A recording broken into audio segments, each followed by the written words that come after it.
అఖిల్ రెడ్డి మోడీ గారు తనను తాను విశ్వగురు అని చెప్పుకుంటారు, కానీ ట్రంప్ మాటకి ఎదురు చెప్పే దమ్ము లేదు. ఇలాంటి దద్దమ్మ ప్రధానమంత్రి ఎక్కడ లేదు.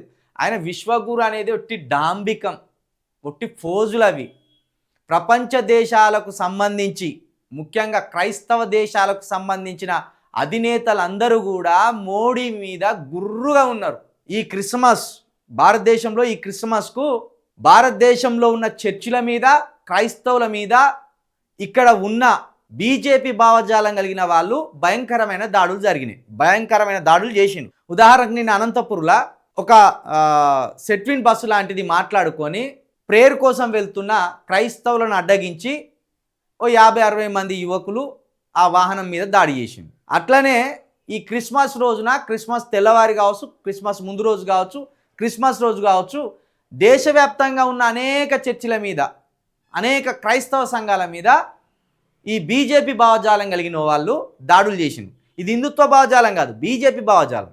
బీజేపీ భావజాలానికి హిందుత్వ భావజాలానికి తేడా ఉన్నది. ఏ హిందువులు కూడా ఇతర మతాల మీద దాడి చేయరు. కేవలం బీజేపీ భావజాలం కలిగిన వాళ్ళు మాత్రమే, ఆర్ఎస్ఎస్ భావజాలం కలిగిన వాళ్ళు మాత్రమే ఇతర మతాల మీద దాడి చేస్తారు. సాధారణ హిందువులంతా చాలా మంచోళ్ళు, వాళ్ళు ఎవ్వరి జోలికి పోరు, వాళ్ళ పనులు ఏందో వాళ్ళు చేసుకొని బతుకుతారు. కాబట్టి ఇక్కడి రిపోర్ట్ అంతా క్రైస్తవ సంఘాల మీద కావచ్చు, చర్చిల మీద కావచ్చు, క్రైస్తవుల మీద కావచ్చు జరిగిన దాడికి సంబంధించి ఆ రిపోర్టు మొత్తం ప్రపంచ క్రైస్తవ దేశాలకు పాకింది. ఇక్కడున్న క్రైస్తవ సంఘాలందరూ అటు అక్కడక్కడ ఉన్న మిషనరీలకు లెటర్లు రాసిండ్రు. ప్రధానంగా ఈ ప్రపంచవ్యాప్తంగా క్యాథోలిక్ సంఘం అనేది, క్రైస్తవులకు సంబంధించి క్యాథోలిక్ సంఘం అనేది ఒక హెడ్, తల్లి సంఘంగా ఉంటుంది. ఆ పోప్ గారికి కూడా ఈ లెటర్లు పోయినాయి. ఇక పలాని భారతదేశంలో క్రైస్తవుల మీద భయంకరమైన దాడులు, భయంకరమైన హింస ఉన్నది, చర్చిల మీద కూడా భయంకరమైన దాడులు జరుగుతున్నాయి అని చెప్పిండు.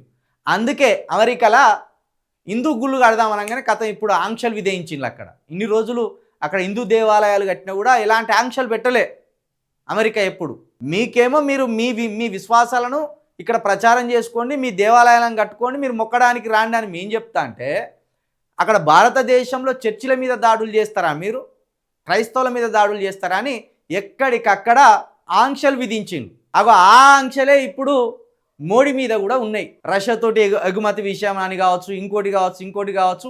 ఇది పైకి చెప్పినా కూడా భారతదేశంలో ఉన్న క్రైస్తవుల మీద మోడీ కావచ్చు, బీజేపీ కావచ్చు భయంకరమైన దాడులు, భయంకరమైన హింస పెడుతున్నారు అనేది వాళ్ళకి అర్థమైంది. అందుకే మోడీని ఇప్పుడు ఆడుకుంటాడు ట్రంప్. ఇది అసలు విషయం.